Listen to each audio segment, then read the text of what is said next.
I have something to share that has been highly requested, highly anticipated, and now it's finally here. The workbook for the girls who desire more. I created a 90-page digital workbook that includes journal prompts, powerful worksheets, thought-provoking questions, personal development activities, and so much more that'll have you digging deeper than ever before. And it's available right now for only $29. That's right. This workbook is a $299 value, and it's all yours for only $29 at victoriaalario.com or at the link in the show notes. So grab your dream workbook, get to work, and become your dream girl now at victoriaalario.com. You're listening to a For the Girls podcast Flashback Friday episode. Every Friday, I reshare an older episode for new listeners who haven't heard it, or as a refresher for OG listeners who might need to hear it again as a reminder. Enjoy, and I'll see you with a new episode on Monday. Settling is not an option for me. Everything I desire is already mine. What if you can have it all? Because every day is for the girls. Hello. Welcome back to another episode of For the Girls. I'm your host, Victoria Alario. And today we're diving into some relationship advice for when you're having some issues. I think this one is going to be really good to hear whether you are actually in a relationship or single, because it's kind of what I said in the last episode. There's nothing better than preparing and being ready for a relationship. So if you're a single girl listening or starting this episode and you're like, ugh, a relationship advice, this isn't for me, I'm single, I still recommend giving it a listen because I think it very much might still be good for you. A lot of people get into relationships and don't know how to handle problems within the relationship. They don't know how to address issues or communicate issues, or they don't know what's considered big or what's considered small. I know a lot of girls get afraid of like blowing things out of proportion, or for example, say that something seems like it's a really big red flag to them, but they're like, I don't know, am I just like being nitpicky? Am I just like doing too much now? You know, certain things where girls don't feel justified in their feelings, you know, like they don't feel valid for the way that something makes them feel. And I think that has to do a lot with the whole like societal pressure to be in a relationship. Like, it's almost as if people would rather you settle and deal with things just for the sake of having a partner than standing up for yourself, getting out of, you know, a hard situation, a tough situation, getting rid of like, you know, the red flags and being single. Like, people would just rather you be in a relationship than be single. So they tend to make you feel like bad things aren't necessarily that bad. This is why it's really important during your single phase to learn yourself and learn what you want, what your non-negotiables are, what your absolute needs are, your must-haves, what you will not settle for, what you will not stand for, what your values are, what your morals are, what's going to take top priority, what's at the top of your totem pole, what's making its way to the bottom of your totem pole. Like for me, something that used to be on my list, I mean, I'm talking years ago, would be about like their style. And it's not like I'm saying my boyfriend has bad style, but it's just not important to me now at this point. You know, as I've gotten older and more mature, I've been like, okay, am I really going to put on my list about like the way that he dresses? You know, like if he checks every other box, but maybe his style is a little bit questionable, is that really going to be the end all be all?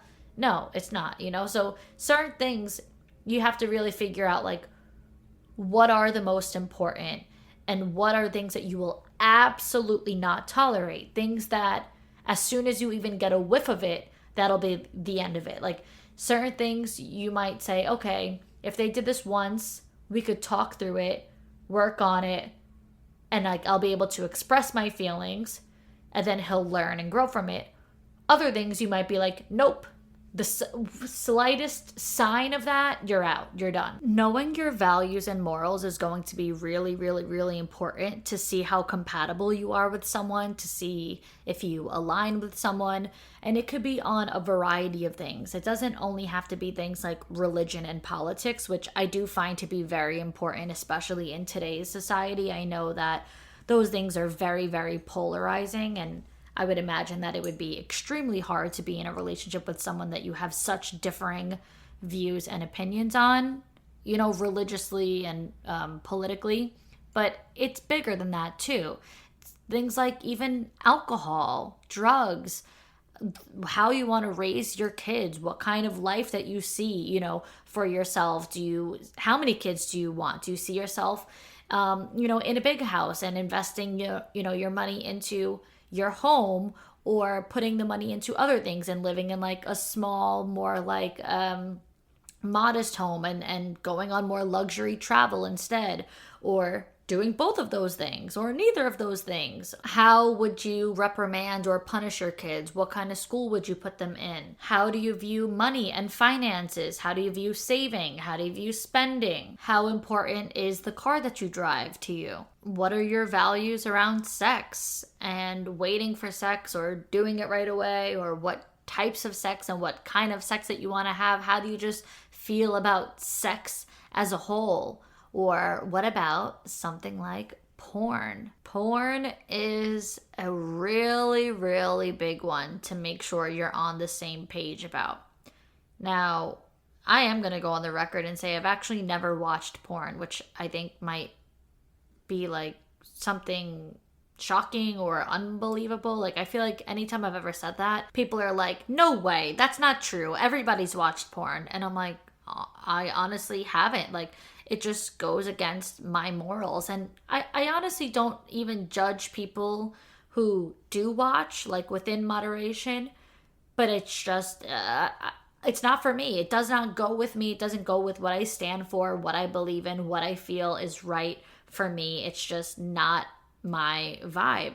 And why I'm talking about this is because we have a Dear Victoria submission that I really wanted to talk about in regards to this topic on, having issues and problems in your relationship, because we have one where her partner is addicted to porn. Now, here is what I've learned in relationships. Here is what has made the most sense to me when I've had any form of an argument with my boyfriend whatsoever.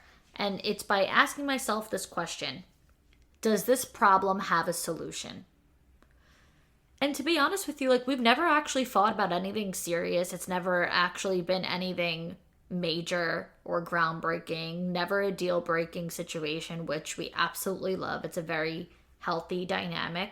But of course, we're human and people in relationships argue about things. So whenever that has happened, that's just what I've had to reflect on and ask myself, like, what is the solution to this problem? Or is there a solution at all? Is there no solution to this problem? And every single time I have been able to answer that question with a solution on what my needs would be, or what his needs would be, or what the common ground, the middle ground would be, like what would be, the consensus of either one of us, like compromising or whatever the case might be. There's always been a solution to this problem. And to me, I think that's my biggest tip, like, for people in relationships that are struggling, is to be able to answer that question honest and truly. And if you can't answer that question, then I think that tells you everything you need to know. I think if you're having a problem with your partner and you ask, what is the solution to this problem? And you can't come up with anything, that tells you everything you need to know. If you ask, does this problem even have a solution? And the answer is no, then that tells you when it's time to walk away. That tells you when it's time to maybe stop fighting for this to work out. Because if you cannot solve these problems together, how will you get through life together? Because every relationship is going to have problems, but you have to decide how big or small those problems are. Sometimes they're honestly good problems to have. Like, oh, my boyfriend calls me way too much. Like, I would say that's a pretty good freaking problem to have. If that's the biggest issue you got going on, then I would say, I would consider yourself to be quite lucky, right? So sometimes you have to really just look at what the problem actually is. Now, to me, problems like cheating, there's no solution to that. You cannot solve that problem. The damage is done. That cannot be changed. He cheated or she cheated. They broke the trust. They broke the loyalty. They broke the bond that was set when you guys decided to be in a relationship. From the minute you decided to be exclusive, there's a commitment there. And that commitment should only come to an end when it is consciously decided to end it. Whether it's a mutual decision or at least one of the two made the decision and communicated it clearly to the other. Both people in the commitment have to know that it's over. Both people have to know that there is no longer a commitment there. So if that commitment is now broken by one party doing something, behind the other party's back, lacking integrity, breaking the trust, then that right there is a problem that has no solution. And that right there, to me, is unforgivable. And there's really no way to move forward from that, which I feel like nowadays a lot of people do somehow. Maybe it's easier said than done. I don't know. I personally don't think I could ever be with my partner if they cheated on me. But I do know some people somehow work it out. So I don't know. I'll put that disclaimer out there. But for me, in my opinion, that is an example of something that when you ask yourself, what is the solution to this problem? There wouldn't be one, because that's just a problem that cannot be solved. This is also why I really think that the whole compatibility thing and vetting, really getting to know each other's morals and values beforehand, it is extremely important, because that's another problem that doesn't necessarily have a solution. Like if you and your partner have completely different views on life, different outlooks on life, let's use the, politics, for example, where you're both so far opposite. Like one person is really far left and the other person is really far right. Maybe you're both like extreme on either end. That's a problem of incompatibility, which ultimately might not, or to me does not, have a solution, because you just view the world from a completely different lens. Therefore, you will always be probably arguing to even see where the other person is coming from, to even be able to get inside their head and understand how they think, about a situation one way when you think about that same situation the complete opposite way. I'm not necessarily saying that it's impossible to be in a relationship that you have differing views with someone on, but I do think it would make the relationship really, really hard. I think there would be a lot of resentment there, and then that ultimately leads to an unhealthy relationship, which to me just ultimately doesn't work. I mean, you can't necessarily raise kids on the same page. If you guys were to choose to have kids, it would be, differing views on how you're going to change your kids. Like the only possible solution, if you were to ask that question, what's the solution to this problem, would be like one person changing their mind for the other, and if you're people who, are really strong in your beliefs, then I don't really think that's going to happen. So again, that's another example to me of this problem does not have a solution. An example of a problem that does have a solution could be something as trivial as not feeling comfortable with who your boyfriend follows on Instagram or the photos that he likes. That right there would be, okay, what's the solution to this problem? Communicating with him that it makes you uncomfortable for him to follow XYZ or for him to follow ABC's photos, and him obliging and saying, okay, sorry, I didn't even realize that made you uncomfortable. It honestly wasn't intentional. I just never unfollowed them from the past, or I don't know, I just scrolled past and always liked the photos without even thinking twice about it. But you're right, like I shouldn't be liking photos, or I shouldn't be following this person from my past, so I'll unfollow them for you. That right there is a solution to that problem. Another problem that has a solution, something like long distance. Now that may be easier said than done. It may be really hard if you both have lives in different states or different countries or whatever, but there is a solution, and that is for one of you to move to the other, or for both of you to decide for a place to move together.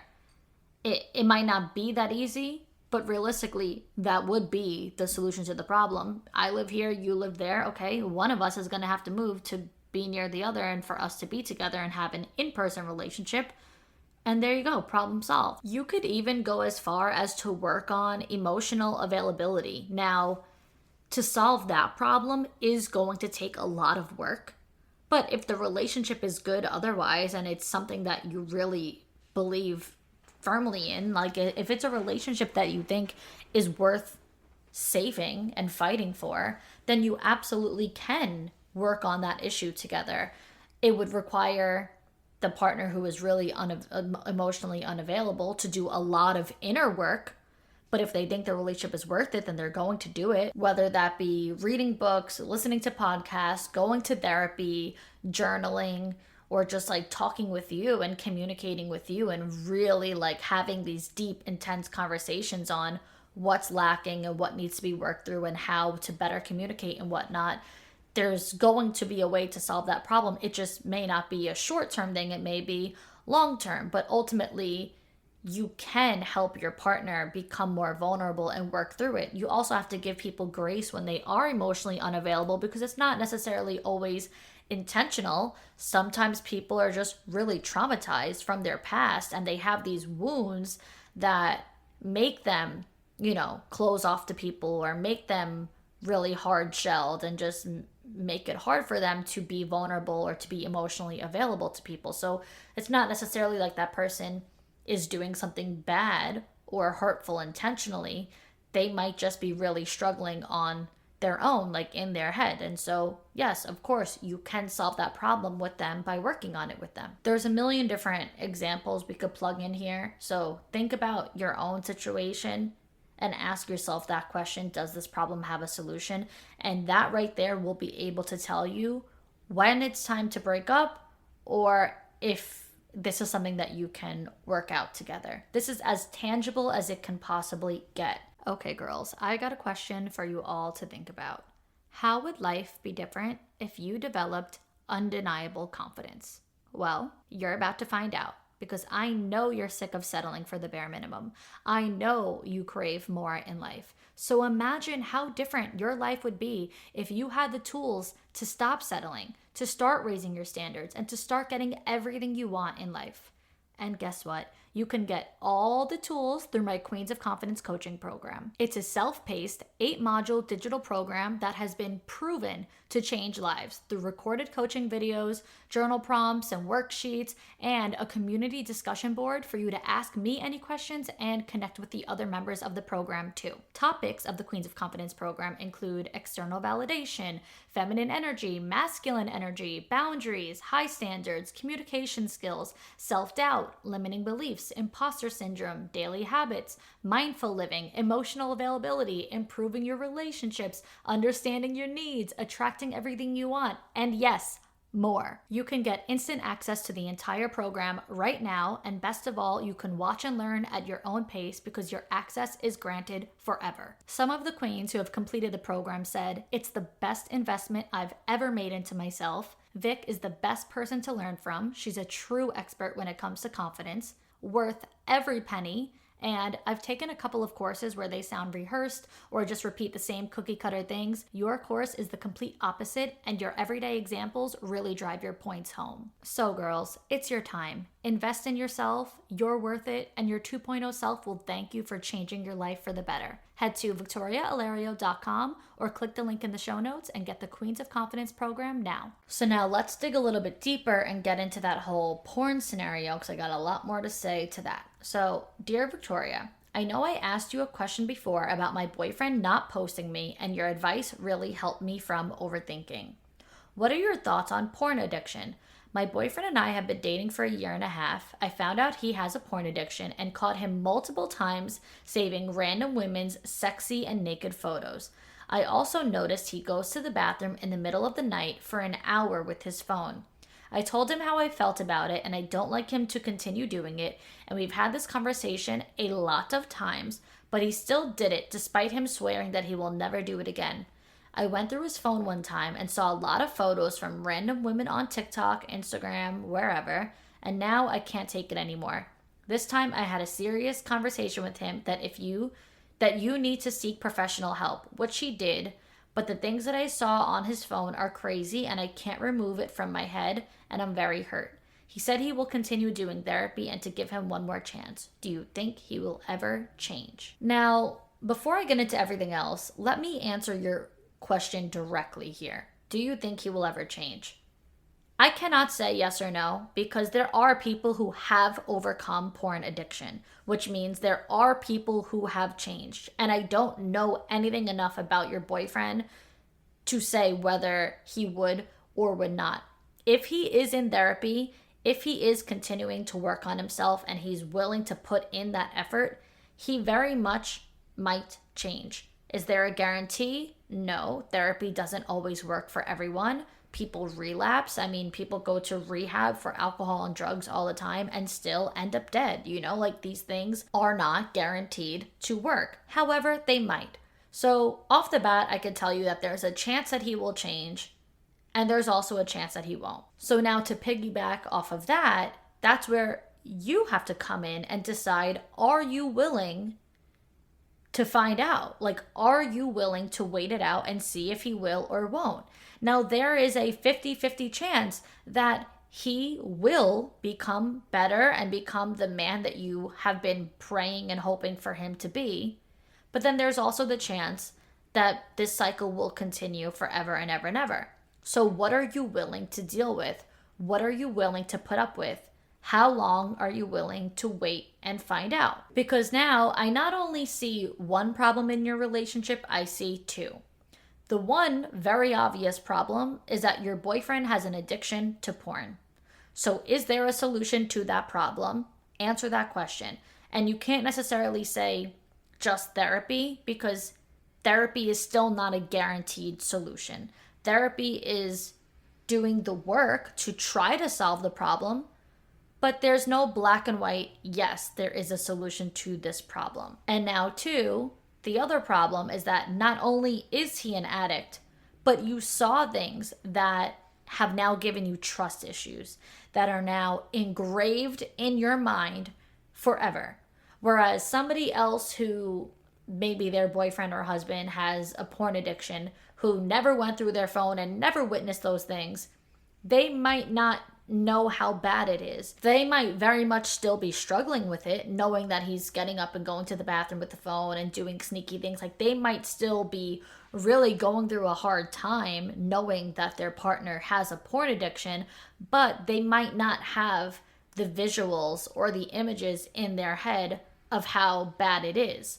So they kind of get to eliminate that problem from the relationship, and they only really have to have the one main problem, which is simply that he is an addict. Whereas I think you have two problems here because of the fact that, like you said, like, now these things are so crazy that I just cannot remove it from my head.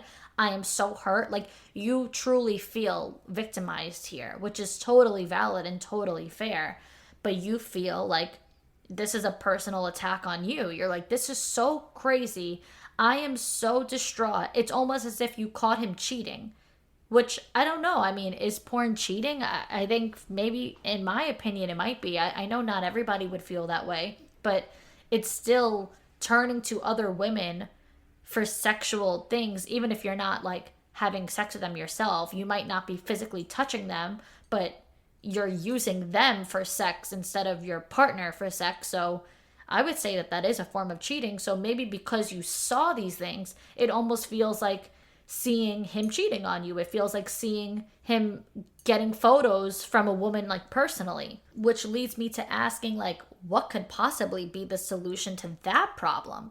Because now you have a crazy trust issue stuck in your head from what you witnessed, which means even if he heals, even if he goes to therapy and this all gets worked out, and now your first problem, bam, you had a solution to that one, this second problem still exists because nothing will change what you saw.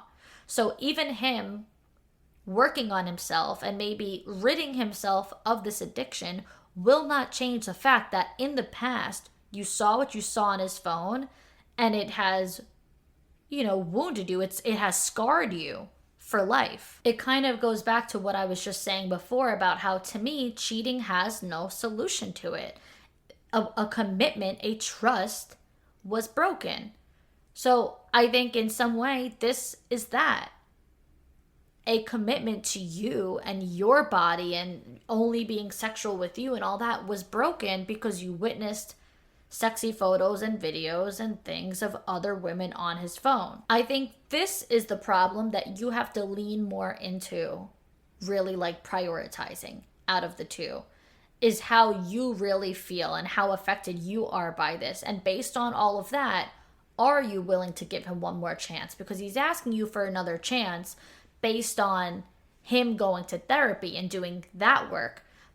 And that's all great. I think it's good that he's doing that. I commend him for taking the proper and necessary steps. But now this is about the other issue for you, which is feeling so betrayed, almost feeling like you've been cheated on. So now that's where you have to decide, like, am I willing to give him another chance? Because you said it yourself. I can't take it anymore. Those are your words. I can't take it anymore. So I think you've seen enough. You've been through enough. I mean, in a year and a half, that's a lot of time of dealing with this. So I would agree. I would assume that I wouldn't be able to take it anymore either. So after a year and a half of all this and being so mentally and emotionally exhausted, what do you feel makes the most sense to you? Is this time to break up? Or is this yet again another time to try to work it out? For me, I think it's all about actions. It's never about somebody's words. And you said it clearly. We've had this conversation a lot. He has sworn to me that he will never do it again, yet he still continued to do it again. So even aside from what you saw, aside from the porn in itself, this is also just a person who can't control themselves. This is a person who lacks discipline. This is a person who lacks integrity. And those are like vital traits and qualities that I think every woman needs in a man. To me, the man is supposed to be the leader in the relationship. He is supposed to have that masculine, energetic role where his woman, his partner, his wife, his girlfriend will feel so able to trust him in every way whatsoever that she will never, ever, ever doubt him. She would follow him blindly. Like, to me, that is what the masculine and feminine roles are all about in a relationship, especially, I'm talking like heterosexually when it comes to men and women. If a man has the traits and characteristics of a mature masculine figure, like I said, that woman would be able to follow him blindly. A feminine woman would be able to say, I don't even need to turn my brain on when I'm with my man because he will just take care of it. He is the one who's got it under control. I can be soft. I can surrender when I'm around him because I trust him in every way whatsoever. I feel so safe and so secure with him that I have nothing to worry about because he is such a man of action. He's such a man of his word. He does what he says he's going to do. You want to be able to think about your man and say, I thank him for being that masculine man that I can depend on, that I can rely on. Because if he wasn't that, then I couldn't be a feminine woman. So he allows me to be a feminine woman because of how he is as a man.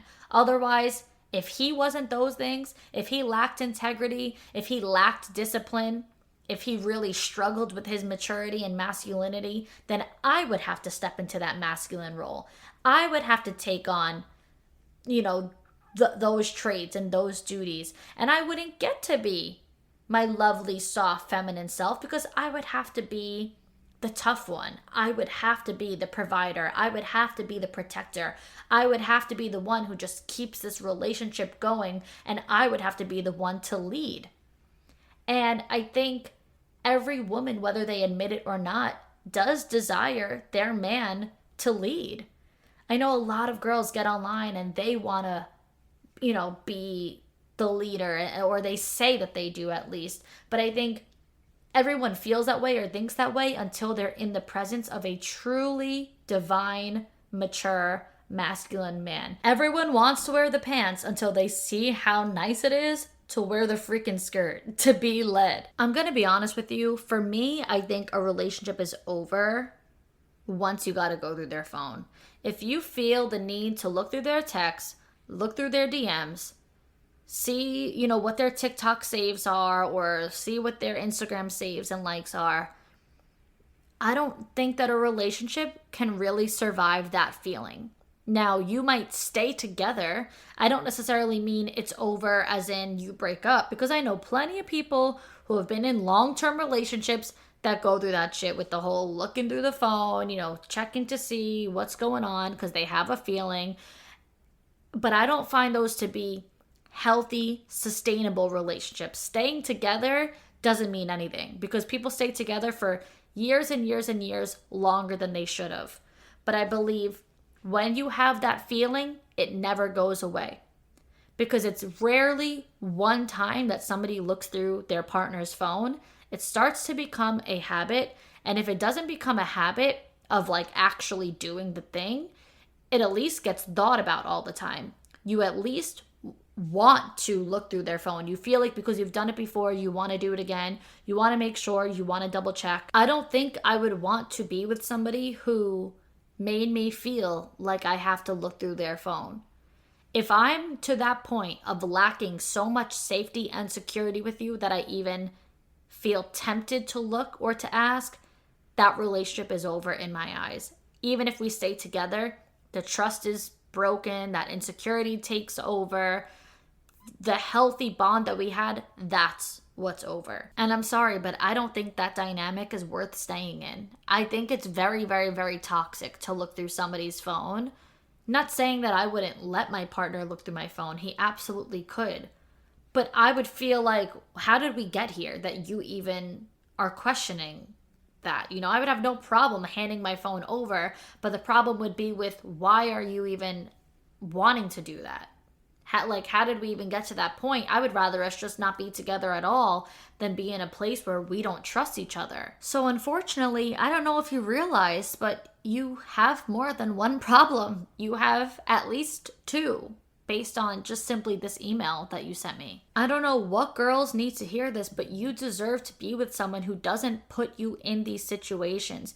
You deserve to be with someone who doesn't make you second guess yourself, doubt everything, who doesn't make you feel insecure. You deserve to be with someone who makes you feel so safe and secure in their presence that even if they left their phone sitting next to you unlocked, you wouldn't even be tempted to go through it. Don't let the fear of being single or never meeting anybody else again keep you in these shitty relationships. I mean, I know that a year and a half is a long time, but it's really a short time in the grand scheme of life, and you have your whole life ahead of you, that you shouldn't be sitting here thinking I'm stuck in this because now I invested a year and a half and I don't want to give this up. I don't want to have to start all over, because then that's a year and a half wasted. No, it's not. It's a year and a half of lessons learned, you getting to know what you will never deal with again, what you will never settle for again. And that in itself is an extremely valuable use of time. Even if the guy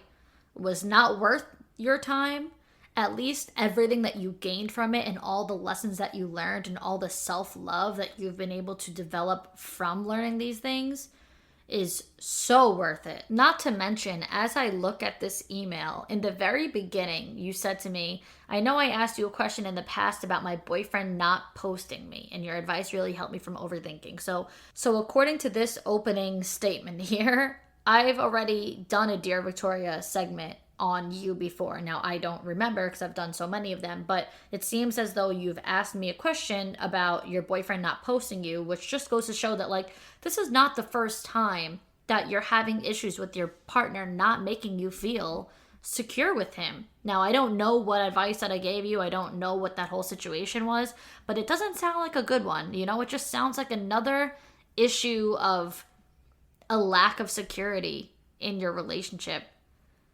And I don't know how old you are.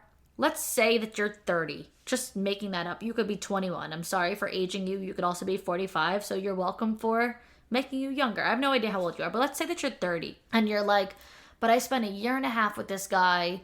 I'm 30 now. I really want to have kids. I really want to settle down. I don't want to waste all the time I put into this relationship because in the past, like I really saw a future with us and I know things are shitty right now, but maybe we could have that again.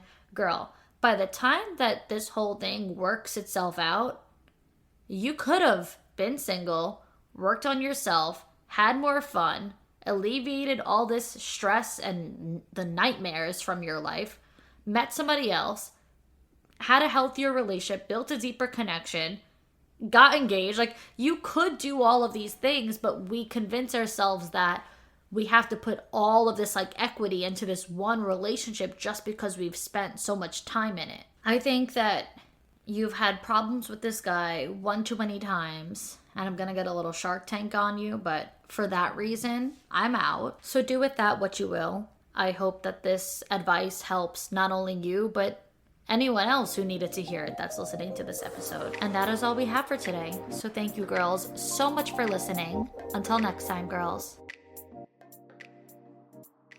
I have something to share that has been highly requested, highly anticipated, and now it's finally here.